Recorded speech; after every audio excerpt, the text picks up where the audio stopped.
While one of Red Bull's teams has built a stunningly fast car already looking nailed on to win both titles yet again in 2023, its other Formula 1 team is faring a lot worse.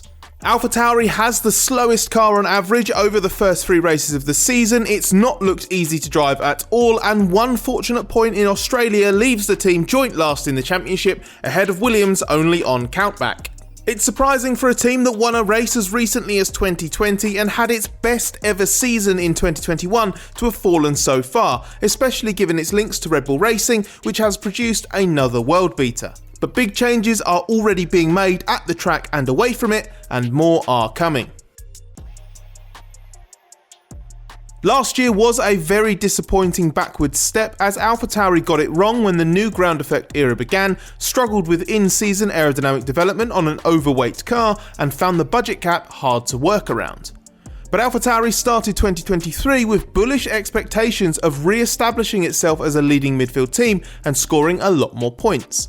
The car was lighter, redesigned, and said to have improved greatly on its big low-speed weakness of last year. Then it hit the track, and things were clearly not working as well as expected. The solitary point in Melbourne for Yuki Tsunoda brought AlphaTauri level with Williams, but so far it's the only team that you could argue hasn't finished in the top 10 on merit. Though AlphaTauri hasn't actually had the slowest car in qualifying at any individual event, with that honour going to Williams and Alfa Romeo, it is fractionally the slowest overall. While others have had encouraging peaks in the midfield, AlphaTauri has been disappointingly consistent, poor on the brakes, laden with understeer, low on straight line speed, and reliant on Tsunoda overachieving to even have a sniff of a good result in a race. Unsurprisingly, Tsunoda has tended to go backwards while defending for his life, and only the chaotic end to the race in Australia lifted him to 10th. New teammate Nick de Vries hasn't come close to troubling the scorers and has been eliminated from Q1 twice. During this disappointing run of early races, team principal Franz Tost launched a scathing criticism of his engineers, claiming he'd been promised big gains and that he no longer trusted his technical team. Though Tost attempted to row back on these remarks later, insisting it was a joke and suggesting it had been taken out of context, it wasn't. Tost was just being his usual blunt self. His disappointment as team principal and as a very committed competitor is that the car's not good enough to be where AlphaTauri needs to be, so he doesn't want promises or big claims anymore, he just wants to see results. It turns out that AlphaTauri missed some of the targets it set over the winter as well, particularly related to low speed performance. Technical director Jody Eggington tried to shrug this off by arguing that easily achieving targets means a team has probably set the wrong ones, whereas AlphaTauri's were aggressive. The implication is obviously that once AlphaTauri achieves what it wants to with this car, it will be competitive in the midfield, and that its slow start isn't the result of aiming too low and making little progress relative to the others. Eggington says that some targets were met for the launch specification, but some are still in the process of being achieved. So how do Red Bull and AlphaTauri go about fixing this? Well, in the short term, it's all about upgrades, and there are some bigger changes off track as well, which we'll come to shortly. In terms of improving the current car, the floor upgrade we saw in Australia is a key part of the plan and the first of many developments in this area. For now, the floor has been reprofiled behind the inlet fences and the flat section between the tunnels has been widened, effectively narrowing the tunnels at that point to increase the power of the vortices created by the inlet fences. The tunnel fences have been reprofiled, as has the transition between the fences and the tunnel, the aim being to increase the vorticity and speed up the airflow. The floor edge behind the small winglet has been reprofiled and the diffuser has more curvature in plain view to increase its expansion rate to the side. There's also a smoother transition between the rear of the floor and the crest structure to give a smoother expansion for the airflow, which is intended to improve rear floor performance in the braking phase. This has arguably been the key weakness for the 2023 AlphaTauri, and the team is seeking to improve its low-speed entry stability.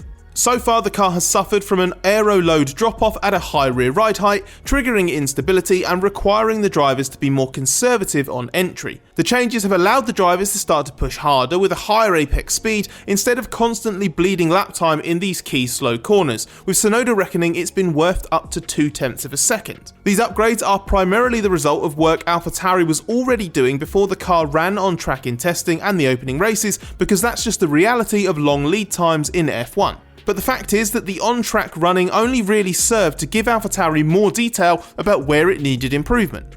That's consistent with the team missing certain targets and having more developments in the works already. It's therefore encouraging for AlphaTauri that the upgrades have started to improve the weaknesses encountered at the first couple of races, because it helps validate the development path it was already on, which is now being informed by all the data being gathered trackside. And the Australia upgrade is just the first of what Eggington says will be 5 or 6 steps in floor development this year. This tells us 2 things. It reinforces just how much progress the team needs to make in this area based on the evidence of the early races, and it also shows how much of an aggressive upgrade plan it has, which means it should deliver on a key promise from last year to improve in this area. AlphaTauri was never likely to burst out of Red Bull Racing's shadow, but the performance contrast between the two teams is arguably greater right now than it's ever been. So it's no surprise that the ultimate Red Bull parent company has taken a look at AlphaTauri, the purpose it serves and how it works, especially in the wake of Red Bull co-founder Dietrich Mateschitz's death. When the on-track results slip so badly, and apparently the link-up between the brand's fashion label and other F1 team makes little difference commercially, the powers that be are bound to question the arrangement. Clearly, some limitations are preventing AlphaTauri from working effectively in its current form.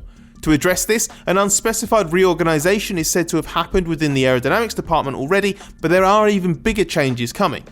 It's important to know that until now, AlphaTauri has steadfastly refused to copy its big brother as much as the rules actually permit. Though it takes the Red Bull rear suspension, for example, and shares the same engine and gearbox, AlphaTauri designs its own front suspension. For various reasons, AlphaTauri doesn't go as far as Haas does with Ferrari, like buying all the mechanical parts available and then focusing purely on doing the aerodynamic surfaces itself. This is partly down to cost, as in the budget cap, the nominal spend of buying a part is more expensive than actually making your own. It's partly down to a desire to prioritise areas AlphaTauri backs itself to do a good job with independently, and it's almost certainly partly a legacy of what we might call institutional caution there, being careful not just to clone Red Bulls given the common ownership and the can of worms that has always risked opening. This looks like a strategy that's nice in principle and is now foolish in practice, and it is about to change.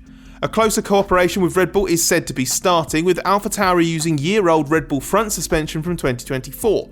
This will mean a significant design shift, as AlphaTauri uses a conventional pushrod front suspension of its own design, whereas Red Bull's is pull rod.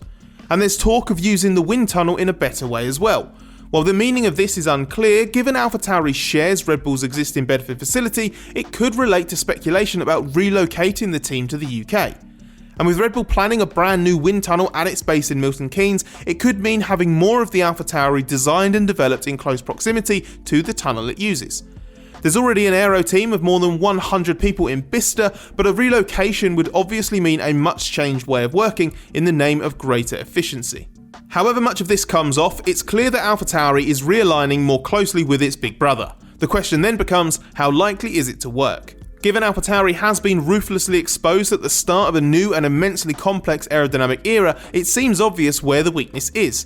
So getting more mechanical components won't automatically help with that, especially as there are very strict rules separating the team's aero work, so it's not like AlphaTauri can just take Red Bull's designs and duplicate them. But it could potentially give AlphaTauri greater control over the mechanical platform, and that in turn may make it easier to tackle its aero problems, provided it understands how to achieve this. It will be a big task for AlphaTauri if so, but clearly that challenge is considered preferable to the current setup that has left the team treading water at the back end of the grid.